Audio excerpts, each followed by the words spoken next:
Hi guys! Meron nga pala ako ditong biko. May style yung pagluto ko. Tara guys, share ko sa inyo kung paano ako magluto ng biko.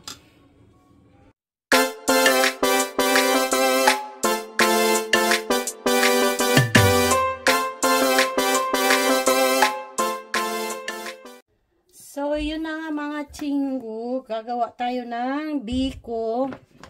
Yung gagamitin ko asukal guys, yung Muscovado Dark. Kita ba? Ayan. Ito yung gagamitin ko guys. Kasi mas masarap siya tapos hindi siya ganun katamis. Tapos, yung gata ko is galing ng Thailand. Gata. Tapos, yung malagkit ko nga pala guys, medyo niluto ko na siya ng konti para kasi mamaya hindi ko makontrol, baka maghilaw na naman yung biko ba. So, ito nga gagawin ko, ilalagay ko muna yung gata. Galing sa freezer, sa ref to, kaya medyo konti lang ilagay. Yan.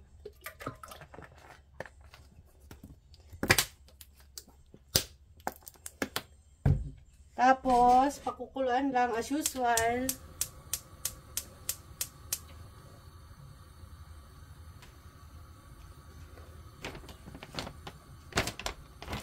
Actually guys, meron ding dito sa Korea, yung malagkit. Chalpap ang tawag nila. Pero wala nga lang gata. Pero may mga, siya sa, niya, sa ibabaw niya, may mga klase-klaseng gulay. O kaya yung mga beans, ganyan. Nilalagay. Pakuluin lang muna natin siya guys. Nagkulo na yung gata natin guys. Tapos, ilalagay ko na tong Muscovado na asukal. Guys, pag nagluluto ako, tanta-tanta lang Kasi for self-consumption lang naman. Pero may mga luto naman na kailangan din ng sukat-sukat. Pero para sa akin, pag ganito yung biko, hindi na ako na susukat-sukat. Pero yung ko guys, yung malagkit ko is kalahating kilo yan. Sayang yung Guys, mas masarap yung may yung panutsa ba yun? Panutsa din, masarap din yun ihalo din sa biko guys, kasi hindi siya masyadong matamis. Pero yung mga tao, iba-ibang klase yung panglasa, may gusto namang matamis, meron din gusto yung tama-tama lang. Pero ako parang na yung ko sa matamis kasi. Sa Ilocano naman guys, ang tawag dahil sa biko is ingkiwar. Pero yung malagkit guys sa Ilocano, hindi yan niluluto, hilaw pa lang. Pag kumukulo, isasalang ilalagay. Ibababad lang ng matagal.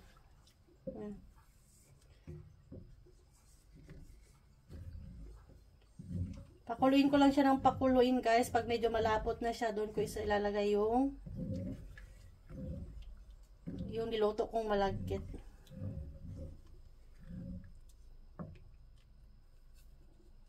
Hayaan muna natin siya guys. Punta muna ako doon sa sa live ni Kuya Boy Pasiaw.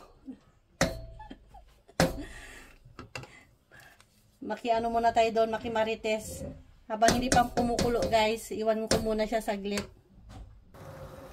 Ayan, kumukulo na siya guys. Guys, lagyan ko nga pala siya ng kunting asin. Kasi sabi nila mas mag-corporate daw yung lasa ng tamis. Ayan na, malapit na siyang maglapot guys.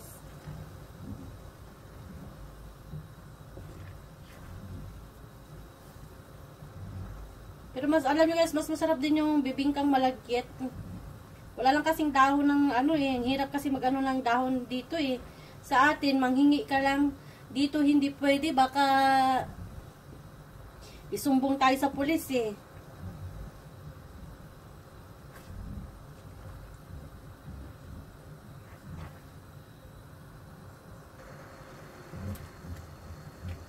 Ito na guys, na siya yung tawag dito. Medyo malapot na siya. Ilalagay ko na yung kaninang malagkit na sinain ko guys.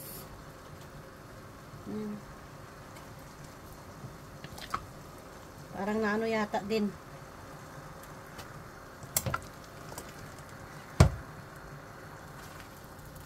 Ang dami kong niluluto, guys. Pero bihira mo namang mapakain itong mga kasamahan ko. Pamimigay ko lang.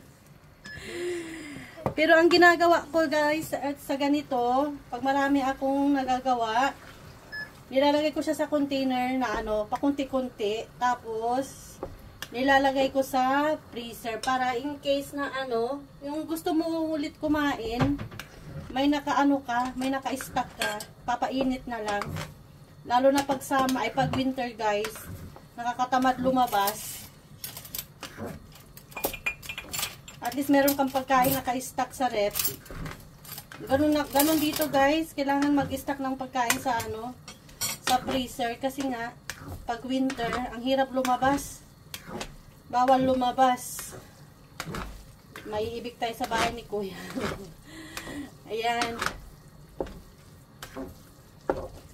Halo-haluin ko lang muna siya, guys.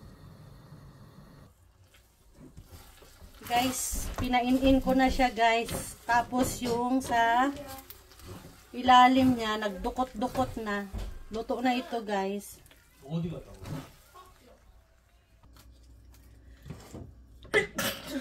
Guys, luto na yung biko ko, guys. Ayan. Haluin ko lang kasi nagdukot na doon sa ano. Pero yun ang masarap, di ba, guys? Dukot. Ayan, luto na siya. Mahirap talaga mag-video guys pag nag-iisa lang. Wala kang ano. 가열 중이니 잠시 기다려 주세요. 한 컵 출수 중입니다. Tapos nilasahan ko na kanina siya, guys. Tama lang din yung ano niya. Yung tamis niya. So, ito na nga siya, guys, ang aking biko. Salamat ulit sa panonood. Bye! Kamsahamnida! Kain tayo! Bye!